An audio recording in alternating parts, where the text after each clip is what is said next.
नमस्कार। पता है, हर बड़ी कामयाबी के पीछे ना एक राज होता है।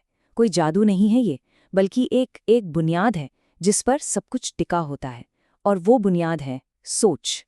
तो चलिए आज इसी सफलता की पहली सीढ़ी पर पहला कदम रखते हैं मिलकर। ये बात हम में से कई लोगों के दिल को छू जाती है ना? एक बहुत ही आम संघर्ष है ये, जो हमारी रोजमर्रा की जिंदगी का हिस्सा बन गया है। और ये एक ऐसी सच्चाई है जिससे बहुत से लोग हर रोज जूझते हैं। तो फिर सवाल ये उठता है कि इस चक्रव्यूह से बाहर कैसे निकला जाए? आखिर वो कौन सा रास्ता है जो एक बेहतर भविष्य की ओर ले जाएगा? इसका जवाब पता है, सिर्फ एक शब्द में है, और वो हमारे अंदर ही छिपा है, हमारी सोच में। और बस यहीं से हमारा पहला और सबसे जरूरी कदम शुरू होता है, वो है सोच। देखिए, कोई भी इमारत बिना नींव के तो खड़ी नहीं हो सकती, राइट? ठीक वैसे ही सफलता की इमारत की नींव होती है एक मजबूत सोच। इस बात को ना जरा गहराई से समझते हैं। किसी भी मंजिल पर हमारा शरीर तो बाद में पहुंचता है, हमारी सोच वहां पहले पहुंच जाती है।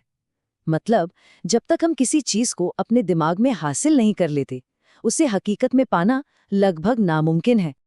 अच्छा, एक उदाहरण लेते हैं नील आर्मस्ट्रॉन्ग का। हम सब जानते हैं कि 1969 में इंसान ने चांद पर कदम रखा, लेकिन ये हकीकत बनने से ठीक 10 साल पहले 1958 में ये बस एक सोच थी, एक सपना था। और फिर 10 साल की जबरदस्त मेहनत, प्लानिंग और तैयारी ने उस सोच को सच कर दिखाया। ये बात एकदम साफ साबित करती है कि जहां भी पहुंचना है ना, वहां पहले अपने दिमाग को पहुंचाना पड़ता है। लेकिन हाँ, एक बात है, सिर्फ सोच लेना ही काफी नहीं होता। हर बड़ी सोच को हकीकत में बदलने की एक कीमत होती है, एक संघर्ष होता है जो हमें करना ही पड़ता है। इसको ना ऐसे समझिए, एक बीज को एक खूबसूरत पौधा बनने के लिए सबसे पहले मिट्टी के अंधेरे में दफन होना पड़ता है। उसे वहां घुटन और संघर्ष से गुजरना पड़ता है, तब जाकर वो कहीं रोशनी की पहली किरण देख पाता है। सफलता का रास्ता भी, आप यकीन मानिए, बिल्कुल ऐसा ही है। और हाँ, इस सफर में ये चीजें तो साथ आएंगी ही आएंगी, दबाव, मुश्किलें, तनाव और संघर्ष। लेकिन ये असफलता के संकेत नहीं है, नहीं, ये तो ग्रोथ के, विकास के बाय प्रोडक्ट्स हैं। जो इनसे डर गया वो आगे नहीं बढ़ पाएगा, लड़ना तो पड़ेगा ही। तो फिर इन सारी मुश्किलों से लड़ने के लिए सबसे जरूरी हथियार क्या है? वो है इमोशनल मैनेजमेंट का नियम। और मैं कहूँगा ये दुनिया का सबसे जरूरी मैनेजमेंट है। इसका मतलब बहुत सीधा सा है, अपनी भावनाओं को, अपनी इमोशंस को काबू में रखने की ताकत, उन्हें अपने काम पर, अपने प्रोफेशन पर हावी ना होने देने की काबिलियत। क्योंकि देखिए, जीवन की दौड़ में वही आगे निकलता है जो अपने मन को साध लेता है, अपनी भावनाओं को नहीं। एक सीधा और सख्त नियम है, धंधा धंधे की तरह होता है। इसमें भावनाओं की कोई जगह नहीं होती। किसी की भी व्यक्तिगत परेशानियां अपनी जगह हैं और काम अपनी जगह, दोनों बिल्कुल अलग हैं। तो चलिए अब इस नियम को ना कुछ ऐसी सच्ची कहानियों से समझते हैं जो दिखाती हैं कि कैसे महान लोग अपनी पर्सनल और प्रोफेशनल जिंदगी को बिल्कुल अलग रखते हैं।